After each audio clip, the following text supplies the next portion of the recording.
Hey, how you doing there again, folks? You get a course, Brandon Wenzel.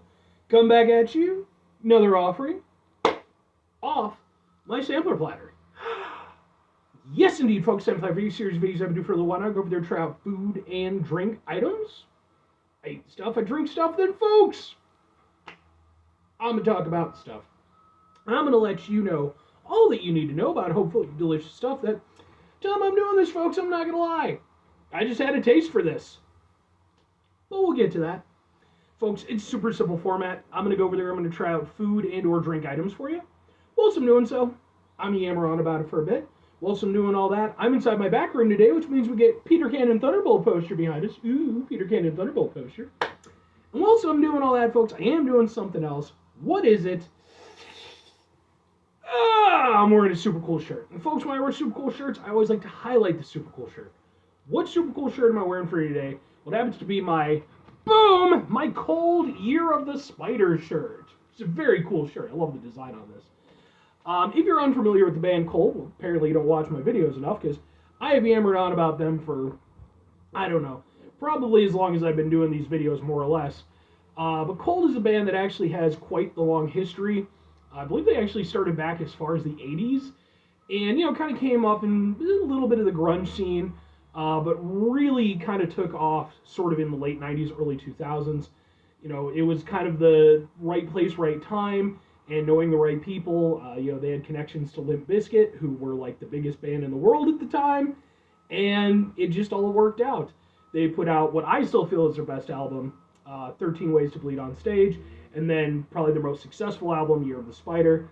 And I was fortunate enough, I got to see them perform just last year when they did their anniversary tour for Year of the Spider album.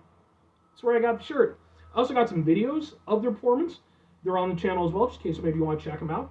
If nothing else, I'd be more than happy to kind of point you in the right direction as far as their music goes, because I think they're an incredible band. But anyway, folks, what am I trying for you today? What are we doing here? Why did I have a taste for it? Well, I went out to get some groceries after work. You know, I'm doing them, grocerying it up and everything. And like, literally, as soon as I kind of turned in, you know, because, like, you know, there's always, like, specials and things on. And they had some salsa and chips there. And they're like, salsa and chips. I'm like, I haven't had salsa and chips in a while. I want salsa and chips. So I was just going to grab a normal thing of salsa and be like, and just, you know, have some salsa and chips when I got home. But I ended up making my way to sort of, like, the international section. So, what am I reviewing for you today, folks? What are we doing here? It happens to be... Boom! It is Authentic Desert Pepper Trading Company Roasted Tomato Chipotle Corn Salsa with medium heat. Ooh, it's made in the USA, which makes me wonder why I was in the international section. But this salsa's slow fire roasted tomatoes glow with the mellow warmth of summer and with the smoky heat of the Mexican Chipotle chilies. Sweet yellow corn balances the tongue-tingling taste, filling every jar with the savory soul of the Southwest. Twist the top and shout for joy. Ha ha ha! Sure. Let's get a thing for the thing here real quick. What can I like do like this one? Ha ha ha ha ha! Sure. And I've got, of course, boom, some chips, some on-the-border chips to go along with it. So we'll go over there and we'll try it out. And let's open it up. Okay. Got a very nice tomatoey smell. I like that. I'll try some just kind of... And I live alone, so fuck you people who are like, brr, brr, brr, brr, brr, that's gross. I do what I want. Oh.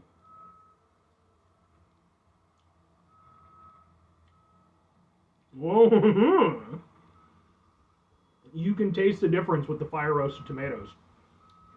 Fire-roasted tomatoes are like just one of the best things ever. Like, seriously. If you've never had them, like in a dish or on something, oh my god, they're freaking ridiculous. Like, it just amps up the tomato flavor so much. That's super duper tasty. Really, really like that. Like the fire roasted tomato flavor. And then it kind of gets you with a little bit of the chipotle flavor. It's nice, I like it. But let's do this proper. It's cafe style, by the way, because I'm fucking fancy. Now I'm gonna bring this up. Here's the bag. Look at the bag. It's bigger than my head, and I got a big ass head. I've taken no chips out. Here's how many chips we actually get. It's still probably a little bit bigger than my head, but we're definitely not getting as many as I feel like we should. I bring that up whenever I do chip-related stuff, so deal. Chip! Salsa. This is also going to be like my quasi-lunch breakfast, so brunch, I believe they call it.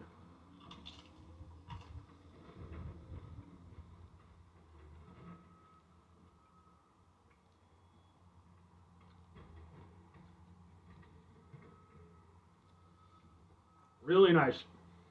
Really vibrant. Lots of complexity to it. I mean, salsa is amazing. It's genuinely like one of the best things ever. You know, when you think back to like, there was a whole bit that Jerry Seinfeld had back when he was relevant. But it was on the Seinfeld show where they had a whole little thing about salsa. And it's like, yeah, man, salsa is fucking amazing. It's just so good. And it's something that for me personally, I so rarely entertain, like unless I'm out at a Mexican restaurant or something. Ooh. 1 second. I got an adorable hamster and he's hanging out and I want to make sure he gets a treat. How you doing, buddy? Who's my buddy Bernard? You're a bud. You already got your cucumber. You already got your cucumber, buddy. Give you a little seed treat. We like seed treats. There you go, buddy. Yep. I have hamsters, by the way. This also doubles as my hamster room. My buddy Bernard has a seed treat. But yeah. No, I really... Oh, and my little girl Aisha's out, too. She's eating her cucumber. Like I said, I really like the complexity of it. I like how it has, like, sort of a fresh veg taste. Really enjoy, like, the Chipotle. Though I will say, I think calling it medium heat is a bit generous. Like, there's a little something to it, but not much. This is mostly about the flavor, not so much about the heat. And that's fine. There's nothing wrong with, you know, a salsa just being about the flavor. But you call it medium, I'm expecting a little bit more of a kick than that. But I will say, I think pretty much everything else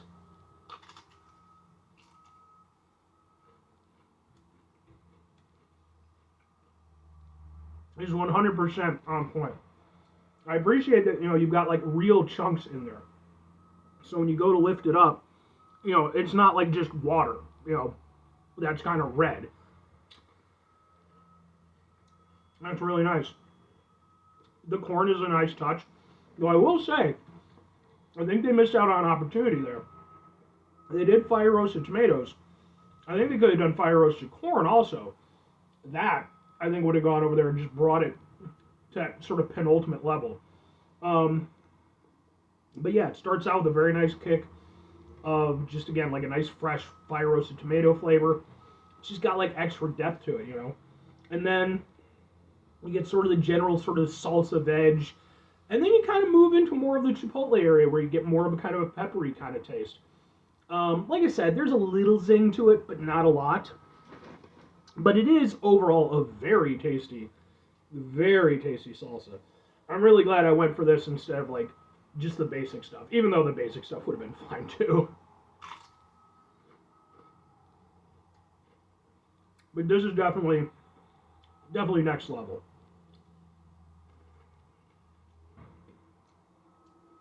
And that's just super good. There's nothing I dislike about that. But 2 questions have to be asked. Would I get it again? Would I recommend it? I have to go with yes and yes. I think for me personally, I'm not going to go over there and say that it's like my favorite salsa that I've ever had.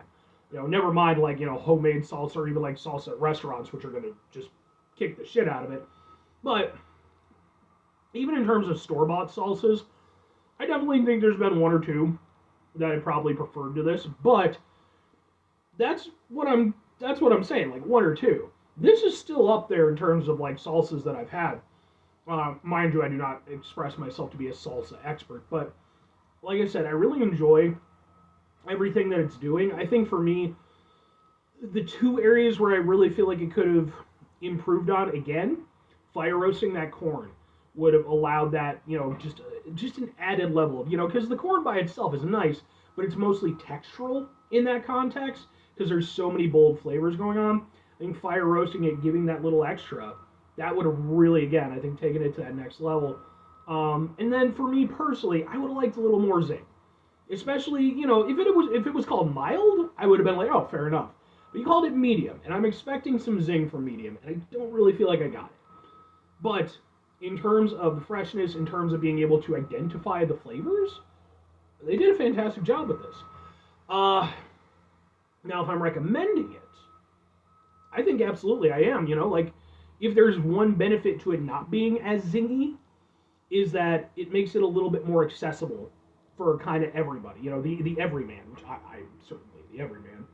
But, like I said, for me, I do like a little bit more pep in my salsa, but it's one of those things where I could definitely go over there and I could bring this to, any family function or whatever, have it out as an option. And I think that people would really enjoy it. And I think that they would probably actually like it quite a bit because it's definitely better than the more standard stuff. It is just that elevated experience. So, maybe it wouldn't be an all the time kind of thing, but yeah, I like it. Anyway, 5 things before I get out of here. Have yourself a great rest of your day, spectacular rest of your week, monumental rest of your month, stupendous rest of your year. Folks, go over there and have themselves a truly fire-roasted corn-tastic rest of your life because fire-roasted corn is amazing. Final 2 things. Number 1, try to bring some positivity into the world. It's not always possible. It is, however, always appreciated. But what you do can't do it all the time. I know I can't do it all the time. Here's what you're going to do, folks. You're going to try not to be an asshole. Folks, not always the easiest thing in the world to not be an asshole. Trust me. I know it. I live it. I'm out there every day with you in it. Life can be stressful and frustrating and just bullshit sometimes, folks. And when we find ourselves in situations where we have to deal with said bullshit, it's important we go over there whenever possible. Take a step back. Try to mitigate the level of assholishness in our lives. Hopefully, do better for ourselves and for those around us. Very final thing, folks, do the thing. Whatever the thing is for you, that's what I want you to go out and do. Folks, do you have a favorite salsa brand? I can genuinely say I don't think that I do just off the top of my head. But I do know that some years ago, like maybe in my first year of doing the sampler platter videos, I reviewed like some Jamaican jerk salsa or something like that, and I loved it. I thought it was fan-fucking-tastic. And subsequently, I need to go back and look up the review. But like I know that the place that I got it from doesn't carry it anymore. And I've yet to be able to find it again. So I need to look up that review and see if it's even still available, because that was just absolutely phenomenal. But let me know your personal thoughts. Like I said, I'd be interested to hear about it. But anyway,